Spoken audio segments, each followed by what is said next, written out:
Breaking news. Israel, in the face of Iran's instability, is ready to rise. The rise of differences between Saudi Arabia and the UAE and the south of Yemen has prevented the arrival of the Arabian nation to Aden. New Hussein, an American military caravan, has left Ain el-Assad, and a few Americans in Venezuela.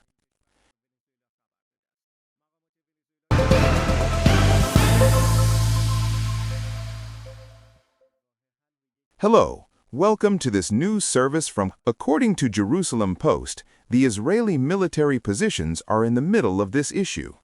Iran, in the face of protests, is likely to be the last solution to a missile attack against Israel. According to the Israeli military, Tehran is currently in a state of war and its capabilities are limited. In this case, the possibility of carrying out a missile attack on Iran cannot be ignored. These authorities have announced that the Israeli military and security agencies are ready to defend themselves. A senior military source said that the Iranian government has clarified its priorities to rebuild the offensive capabilities of Israel, and then to the economic crisis, a shortage of water resources, and domestic health issues. According to Jerusalem Post, Israel's positions show that Tehran, after the recent war with Israel, has faced serious difficulties in establishing its own international location. At the same time, Israel's attack on several fronts has led to the weakening of many of its allies and military links to Iran, in Lebanon, Syria, Iraq, and Yemen. With regard to current events, the Israeli military, Air Force, and air defense equipment are closely monitoring the situation in the east. The latest reports suggest that while Tehran may not be able to enter into a new war with Israel, it is possible that it is in a state of pressure and tension. These concerns have intensified after Donald Trump's recent statement and the recent meeting with Netanyahu in January. According to Jerusalem Post, Israel's defense agencies have no choice but to attack Iran if Tehran rebuilds its air defense equipment and develops its own ballistic missile system. The Arab Eastern ambassador to Yemen said that the Arab Eastern king's efforts to end the withdrawal of the trans-Saudi forces from Hazarmut have been countered by Idris Zubaydi, the head of the Yemeni Trans-Saudi Council. Zubaydi said yesterday that he had obtained permission from the Saudi government to fly a Saudi official plane to Aden.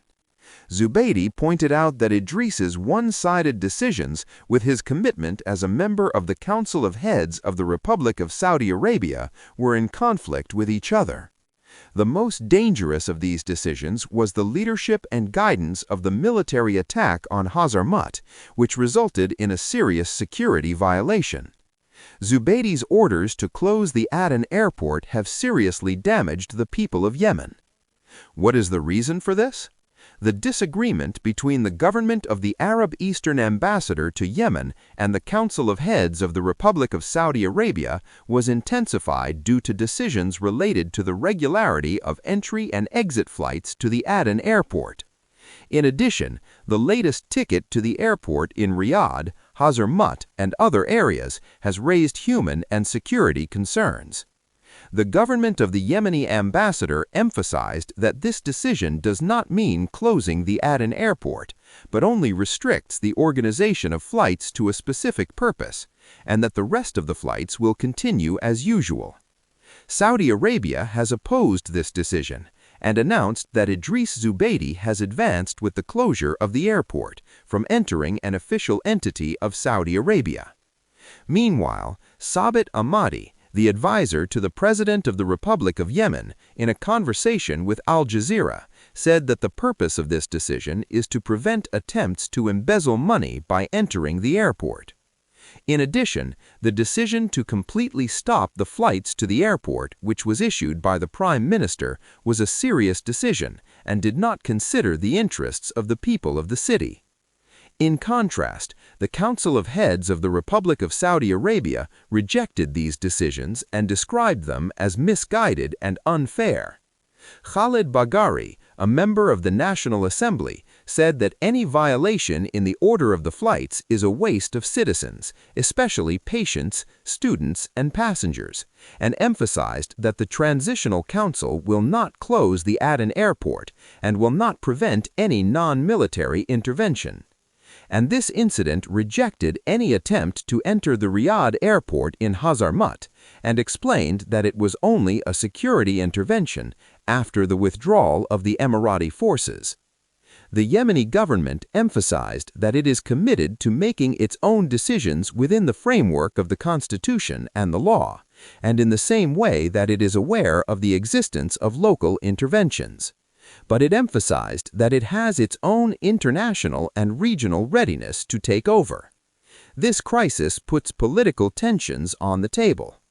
After which, Rashad Alimi, head of the Council of Heads of the Republic of Saudi Arabia, which is supported by Riyadh, was subject to the withdrawal of the Emirati forces and the Transitional Council of some provinces. A well-informed source from the Nukosin movement, the U.S. military caravan from Ain al-Assad Air Base in western Al-Anbar province, reported. This source, in conversation with Baghdad Air Base, emphasized that dozens of large trucks left Ain al-Assad on Friday morning, with heavy security measures and a few escorts. The destination of the caravan is still unclear. Has it moved towards Harir Air Base in Erbil or through one of the border crossings with the U.S. Air Force Base in Hasaka? This source announced that this Nukosin military caravan is in 2026 and is likely to be a new sign of the withdrawal of the U.S. forces. The process of waiting is expected to be completed by the end of the U.S. presence in this base next month. Baghdad and Washington agreed in September 2024 to withdraw from the U.S. presence in Iraq and the gradual establishment of the U.S. forces in this country. According to this agreement, the presence of the coalition forces in main bases like Ain al-Assad and Victoria in Baghdad will end in September 2025. The U.S. presence in Iraq began after the 2003 attack. This presence began in 2011 for a while, but in 2014 and with the emergence of the ISIS terrorist group, the international coalition forces returned to Iraq under the leadership of the United States. The Iraqi parliament voted in 1398 in favor of the official withdrawal of foreign military forces from this country. This vote was adopted in December 2008, just a few days after the assassination of Sardar Qasem Soleimani, commander of the IRGC force, and Abu Mahdi Mohandes, the head of the Iraq Night and Day organization. This operation, which was carried out by the United States in violation of the country's borders, was carried out by the United States. The reason for this was that the Iraqi government wanted to withdraw all foreign military forces in this country and cancel any agreement with the international coalition. Despite this reason, the majority of the Iraqi parliament representatives did not act on it. The U.S. media has reported on the emergence of several U.S. citizens in Venezuela. The Venezuelan authorities have reported on several U.S. citizens since the time when the Trump administration began to impose military and economic pressure on this country. The New York Times quoted an American newspaper as saying that the detainees included 3 U.S. Venezuelan detainees and 2 U.S. citizens with no specific connection to Venezuela.